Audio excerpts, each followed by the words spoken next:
Okay, Neil. So we've had the announcement of Martin Johnson's World Cup training squad this week, and I believe there's a couple of Sale players in the mix there.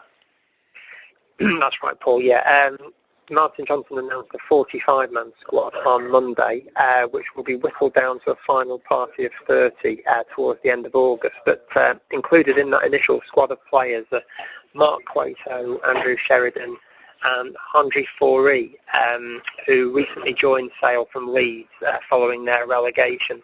So they've got 3 players in there, and I would guess that those 3 will have very strong shouts of being included in the final party once he decides who's actually going to be on the plane to New Zealand. Okay, great stuff. So obviously Fourie is a new guy for Sale. How are things going on the domestic front with Steve Diamond reshaping his squad? Well, I mean, the sort of marketing people at Sale have been billing it as the Sale Revolution, sort of a play on words of Diamond's previous incarnation as a Russian coach, and it really is a revolution because he's signed more than 20 players already, which is, an incredible turnover of players.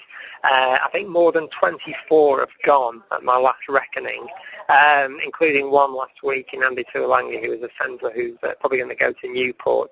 So it's been dramatic by anyone's standards, and it might not be finished yet because I spoke to him late last week, and he revealed that he's still hoping to bring in possibly 3 more new players before the season starts in early September. So it looks like his transfer business isn't finished yet. So who do you think he's going to be targeting then for those next few signings? Well, his main priority still, and has been for a while now, to try and find a replacement for Charlie Hodgson, the England fly half who's left to join the new champion Saracens, and that task is a lot easier said than done. But I think he's got one target in mind, who's a Southern Hemisphere player who he's actively working on at the moment, and he's hopeful of concluding a deal for him within the next month. And the other 2 positions he's looking for also in the backs. I think he's after a new fullback following the decision of Paul Williams to leave. And with Tuolangi having left, he's also probably shy of one centre. So again, the emphasis now is very much on the backs, given that the bulk of his initial transfer dealings were in trying to sort of beef up Sale's forward pack.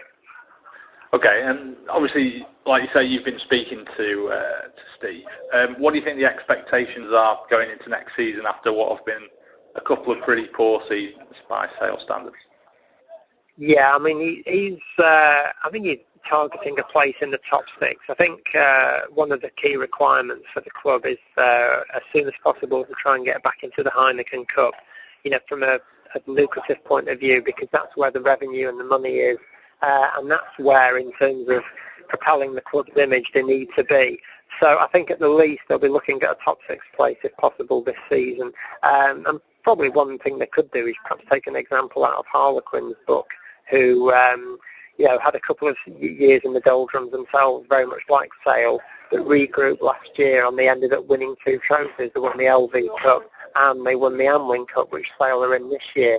So, I mean, it will be difficult at first, obviously, because with so many new people having come in, there will be an element of getting to know you and a bedding in process. But I think he wants to hit the ground running straight away, and he's a fiercely determined guy, and he wants that attitude to be passed on to all the players. Okay, and just lastly, the fixtures are out next week, I believe. They are. The fixtures for the new Premiership season are announced on Monday, and it's going to be an interesting year because of the World Cup. It means that for all the sides, all their international players who go to New Zealand will not be available to play for their clubs probably until about November, depending on how far the individual nations go. And certainly for clubs such as Leicester, Wasps, Bath, people like that, the feeling is, and Northampton, the feeling is that they could be perhaps, a bit vulnerable in those early months when a lot of their star names are away. So I guess from Sale, what the key is to try and get off to a sort of real flying start, and then consolidate from there and build on that confidence. Okay, that's great. Thanks very much.